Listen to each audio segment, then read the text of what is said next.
Good morning, Rebecca Vigus, the writer whisperer here from a very, very gloomy South Central Kentucky. We are under fog warning until 10:15 this morning. So, yeah, if yesterday was gray, today is something just gloomy. Um, think about where you're writing. Where are you when you write? Sometimes I'm right here. Sometimes I'm sitting in bed. Sometimes I'm on my porch swing. Where are you when you write? Do you always have paper and pencil with you or pen? Because you should have.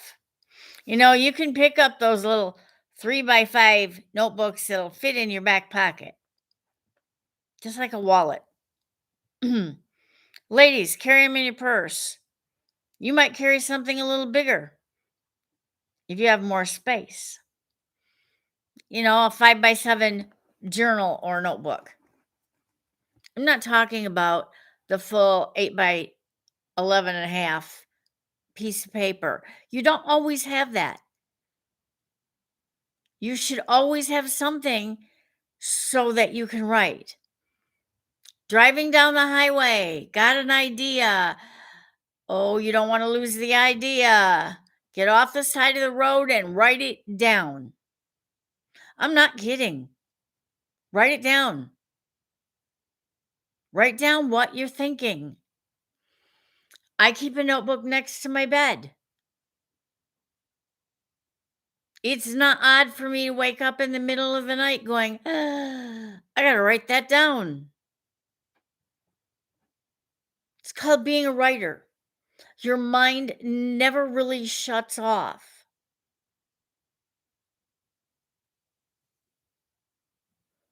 Think about your dreams. Are your dreams something you can write about? Or are they something that have to do with your life? I'm not saying analyze them. I'm saying, is there something in them that could make a story?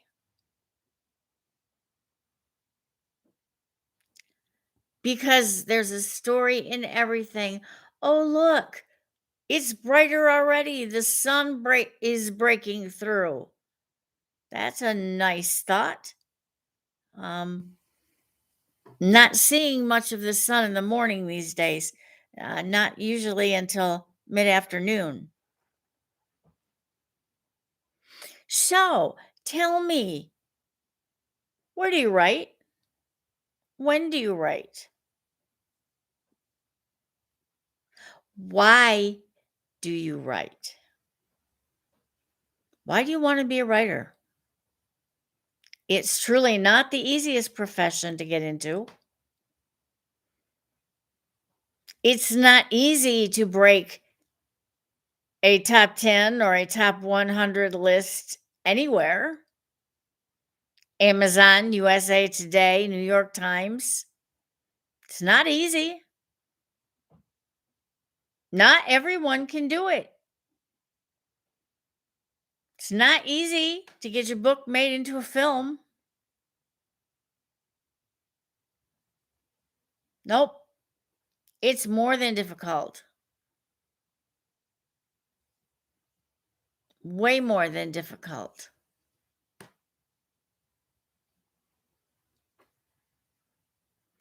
So, why do you write? In my case, I think I would have written even without a teacher telling me that with my imagination he would see me in books.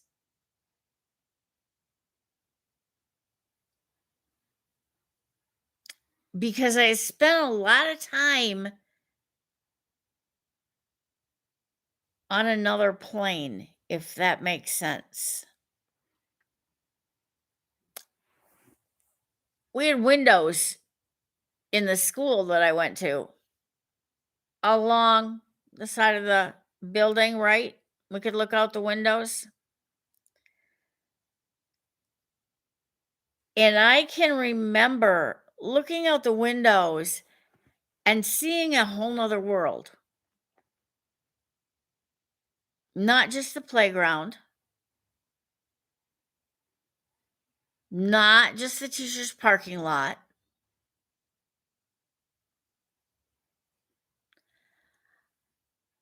but there was a world beyond. And I saw this in my mind. And a lot of the times I tuned out teachers. I didn't realize it at the time, but I did. And it would have to take me back into reality, usually with a sharp question or a stop daydreaming. As a fourth grader, our teacher read to us after lunch. That was what she did. Not for a very long time, whatever time it took to read a chapter. And she read this wonderful book called Calico Captive. And it was a young girl captured by Native Americans. And it was her trek through the woods and into Canada.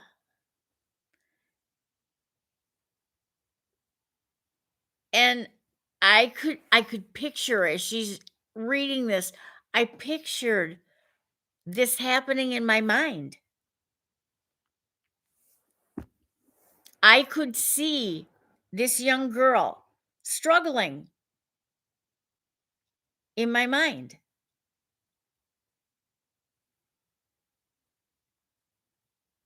That same author went on to write Sign of the Beaver. You might be more familiar with that. And then she died. And there were no more books. I didn't know about Sign of the Beaver until I was teaching,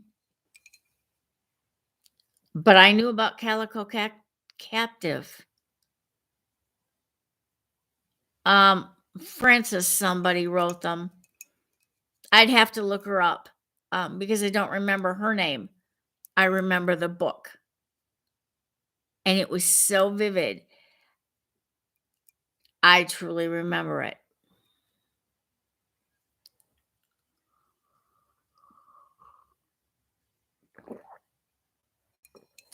Another story was the story of Mary Ingalls, not related to Laura Ingalls Wilder. Mary Ingalls was from Ohio, and she was captured by Native Americans. And she was pregnant at the time, and she was a redhead. And they kept her. No, she wasn't pregnant at the time. She was captured, and one of the braves claimed her as his own. And she had a Native American son or a half breed. But she and another lady managed to escape. They walked opposite sides of the river for fear that one would attack the other. She hid in a root cave, and the Native Americans walked above her all the way back, following the river to the fort outside her home. And as she was returning,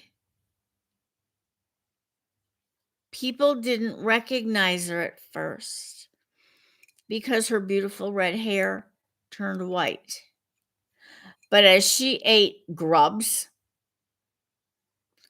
and then she ate stuff that made her sick, and then she ate stuff that helped make her well, and she lost several pounds, 20 or 30 pounds, maybe 25, somewhere in there. Along the way, I walked every step of that trail with her. First as a captive and then as an escapee.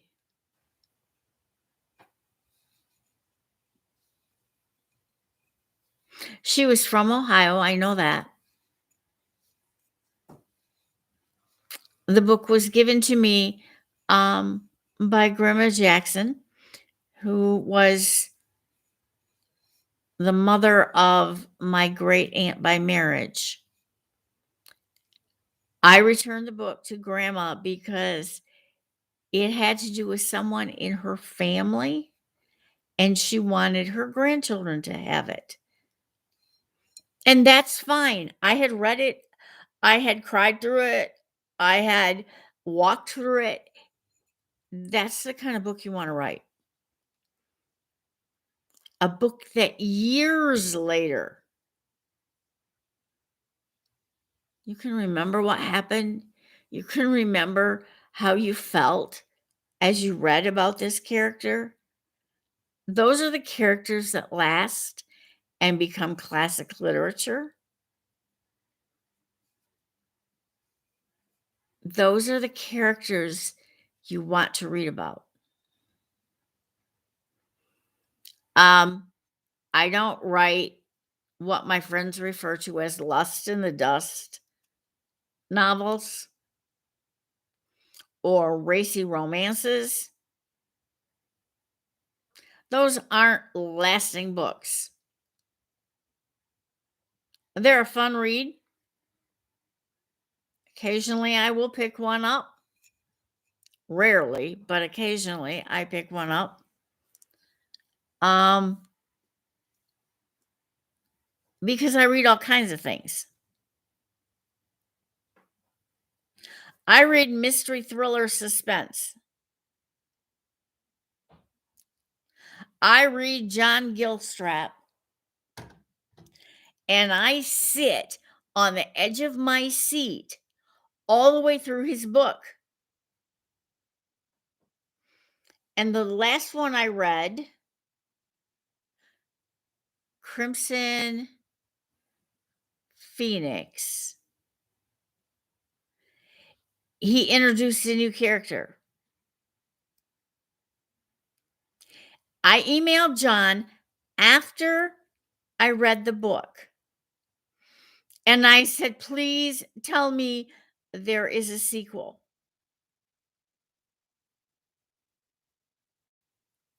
Because you can't leave me hanging like this.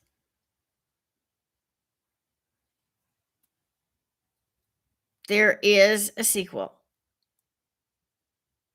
I think it's due out in November. And the third one in the trilogy is due out next year. Spring, maybe, he said. I can't remember.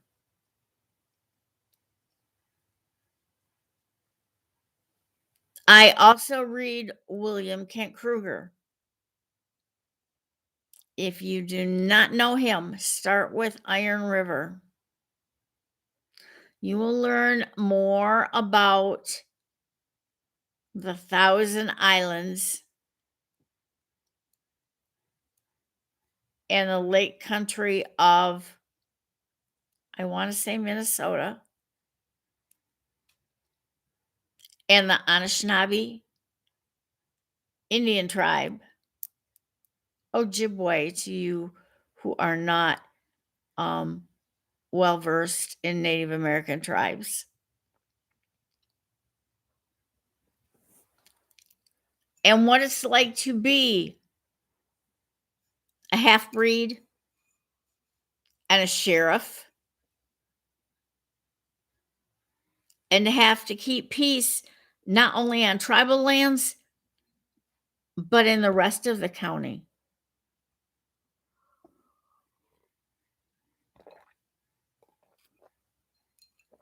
what it's like to raise 3 children, or maybe he has 4. I don't even remember now.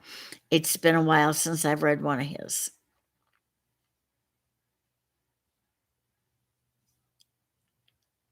I love his books because I learn so much from them. They're a different kind of book, and I truly love them. And there are 18, 19, maybe 20 in that series. I also read Patricia Cornwell, James Patterson, um, Nora Roberts. Nora Roberts writes romance, historical romance, fantasy romance.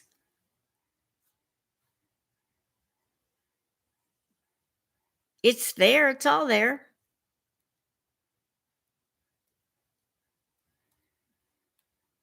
Anybody ever read Barbara Cartland? Look her up. Not only was she one of the most famous romance writers in Great Britain, she was the grandmother of Princess Diana.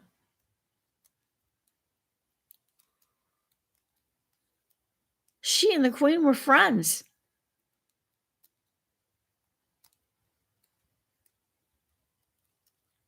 Think about that.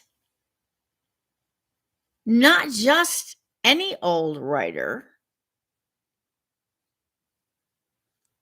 but a well heeled one. I have a prompt for you today from Bonnie Neubauer, and I had it all typed in and was typing in the where you could find me's and hit something on my computer that wiped out everything. So then I typed it in a second time. And when I went to hit go live, it wiped me out and I had to start over.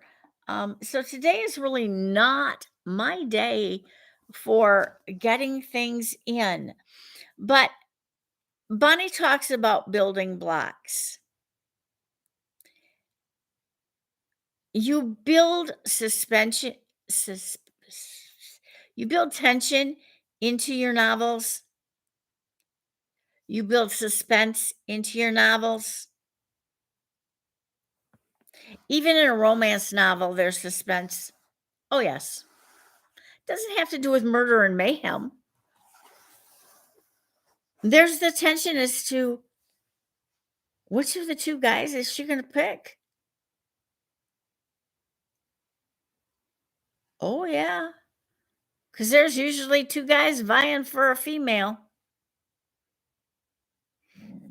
So, in Bonnie's exercise for building blocks, you need to use these 6 terms or phrases and build a story. First, you're going to write a man's first, not first name. Then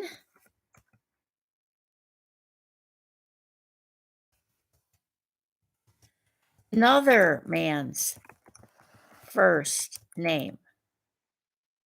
Oh, sounds easy, doesn't it?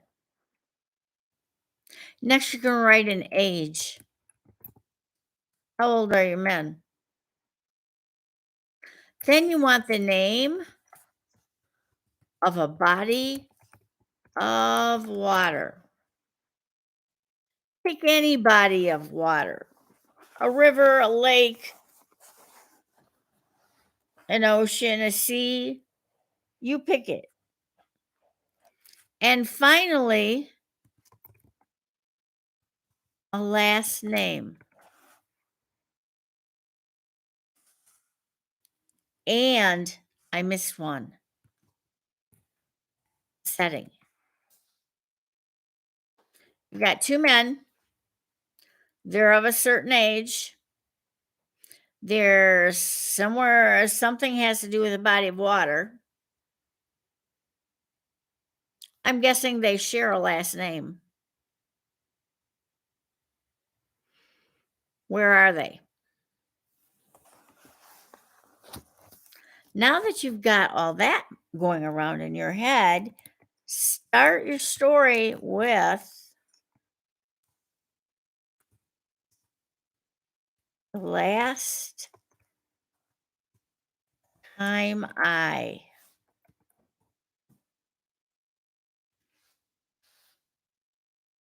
There you go. The last time I. Now, this is Bunny Neubauer that we're doing, so you have to take the next step. First, you do your little story thing, or at least get it started. You may not complete it all at once, but do try. On a blank sheet of paper with your pen or pencil,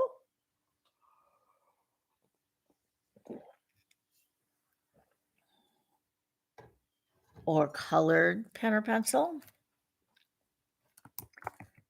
Whoops. List 4 ways you can build time into your life to do more writing.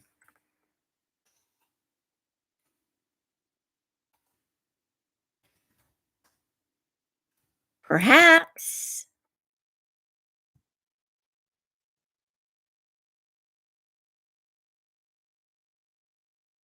you'll get up 10 minutes earlier, or write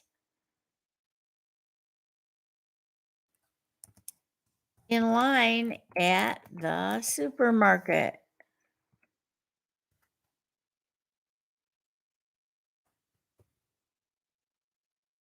Some of those lines are pretty long. Now that you've done that, get your calendar. And you need a big calendar with um, nice squares that you can write in. If you don't have one,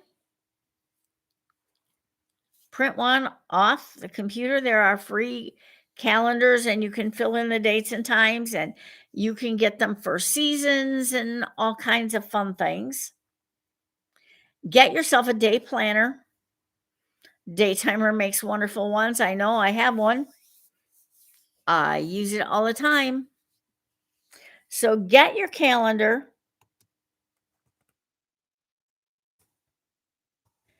and schedule in schedule them in now. Schedule that time that you're going to find that's extra to write.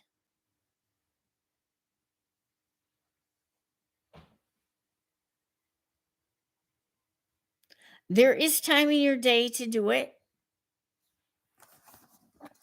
Build it in just the way you would build a story. Build time to write the story. It's not hard. Not hard at all.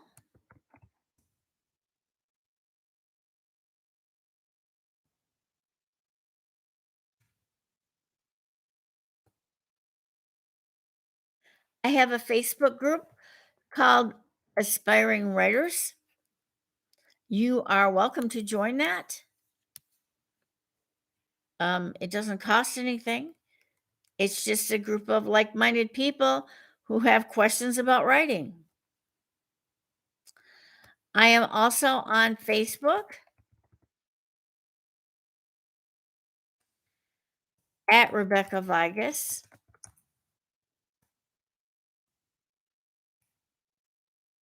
Can't write this morning. The Writer Whisperer.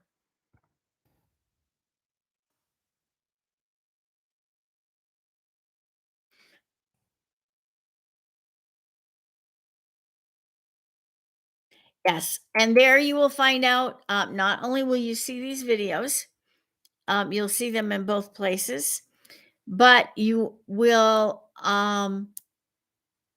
be able to interact with people who are interested in the books I write.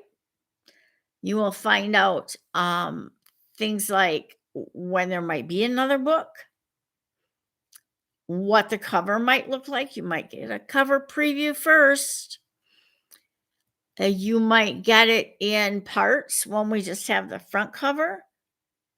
And then when we add the back cover, so you got, the fold out back cover.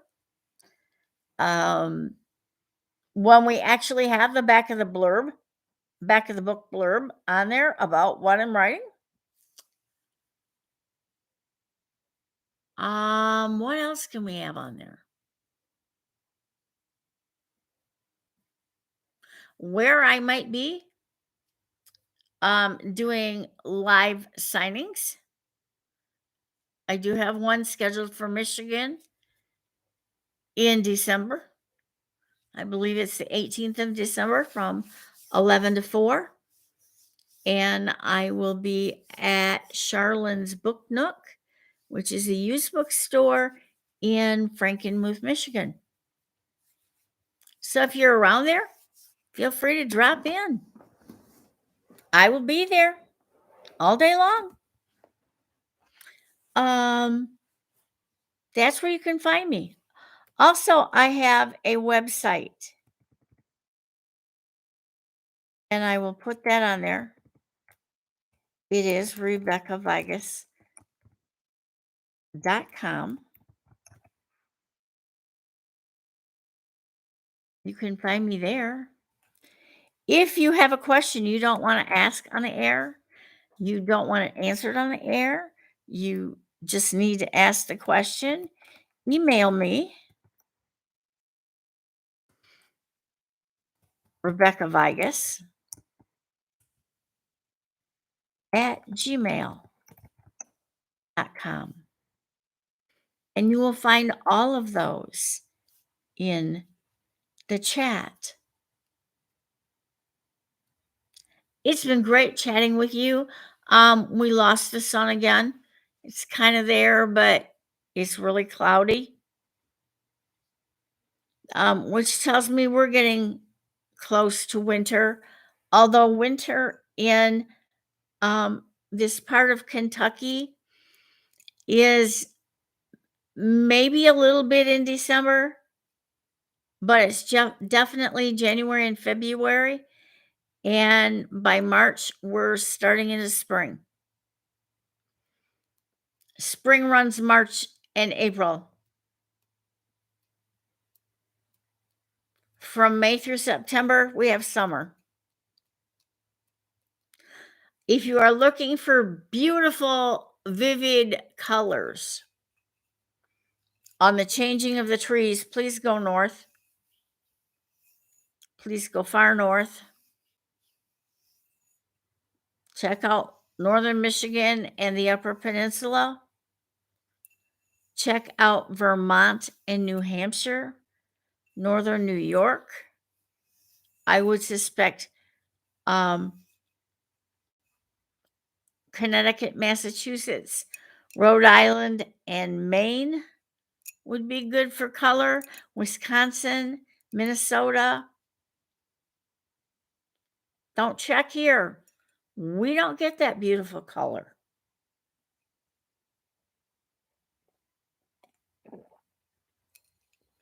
The reason for that, it doesn't get cold enough. So find yourself some time. Build yourself a story. Have a wonderful day. Happy writing.